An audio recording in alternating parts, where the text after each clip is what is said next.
দাদা সিসিটিভি খরচ নিয়ে একটা হিসেব তুলে ধরে শুভেন্দু অধিকারী বলছেন যে একটা সিসিটিভি লাগাতে কি 3 লক্ষ টাকা খরচ হয়। এইটা ওর উচিত কেন্দ্রীয় সরকার আর উত্তরপ্রদেশকে জিজ্ঞাসা করা।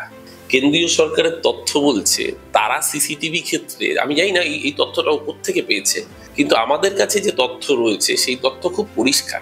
সেই তথ্য দেখা যাচ্ছে, দেখুন আমি আবারও বলছি, যদি কোথাও অসঙ্গতি থাকে, কোথাও অস্বচ্ছতা থাকে, নিশ্চয়ই তার বিরুদ্ধে তদন্ত হওয়া উচিত। কিন্তু আমি ক্যাটেগরিক্যালি বলছি, বিজেপি সরকার 2016 সালে মহারাষ্ট্রের গ্রেটার মুম্বাই 6000 খানা সিসিটিভি ক্যামেরা বসানোর জন্য 950 কোটি টাকার বরাদ দিয়েছিল।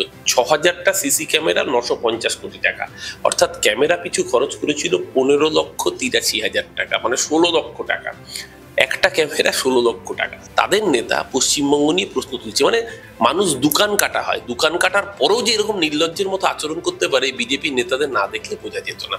যারা মহারাষ্ট্রে নিজেদের সরকারে থাকাকালীন একটা ক্যামেরা পিছু 16 লক্ষ টাকা বিল করিয়েছে, তারা বড় বড় বাতেলা মারছে। তাদের মুখে শোভা পায়, ক্ষমতা হবে, হিম্মত হবে মহারাষ্ট্রে এটা নিয়ে একটা এনফোর্সমেন্ট ডিরেক্টরেটের তদন্ত করানো। আসলে যে লোকটা নিজে খবরের কাগজে মুড়িয়ে টাকা নিয়েছে, ঘুষ নিতে গিয়ে দেখা গিয়েছে, অভিষেক ব্যানার্জিকে তো কেউ দেখেনি, মমতা ব্যানার্জির নামে তো কোনো অভিযোগ নেই, ওকে তো দেখতে পেয়েছে রাজ্যের মানুষ। আর দেখিয়েছে কে? বিজেপির নেতারা বিজেপির পার্টি অফিস থেকে প্রেস কনফারেন্স করে দেখিয়েছে যে শুভেন্দু অধিকারী নারদায় ম্যাথু স্যামুয়েলসের থেকে টাকার বান্ডিল খবরের কাগজে মুড়িয়ে নিচ্ছে, নিয়ে টেবিলের পাশে রাখছে। সেটা অস্বীকার করবে কি করে? কিন্তু ওই যে চোরের মায়ের বড় গলা, চোর কি মাই জোরসে বলে, এখানে হয়ে থাকলে, যদি অন্যায় হয়ে থাকে তদন্ত সরকার জবাব দেবে। আর এখন তো নতুন বাবা বানিয়ে ফেলেছে সঞ্জয় রায়কে, মানে আমার পছন্দ মতো বিয়ের পাত্রপাত্রী আমি সিলেক্ট করে রেখেছি, আমি এই পাত্র বা এই পাত্রীকে আমি বিয়ে করব। এবার গিয়ে দেখছি পাত্র বা পাত্রী অন্য, আমার পছন্দ হচ্ছে না, আমি বলছি আমি বিয়ে করবো না। এরকম আমার পছন্দ মতো আমি ধর্ষক সিলেক্ট করে রেখেছি, ওই ধর্ষক ওই খুনি, গিয়ে দেখা যাচ্ছে আসলে ধর্ষক আর খুনি অন্য, কারণ প্রমাণ রয়েছে।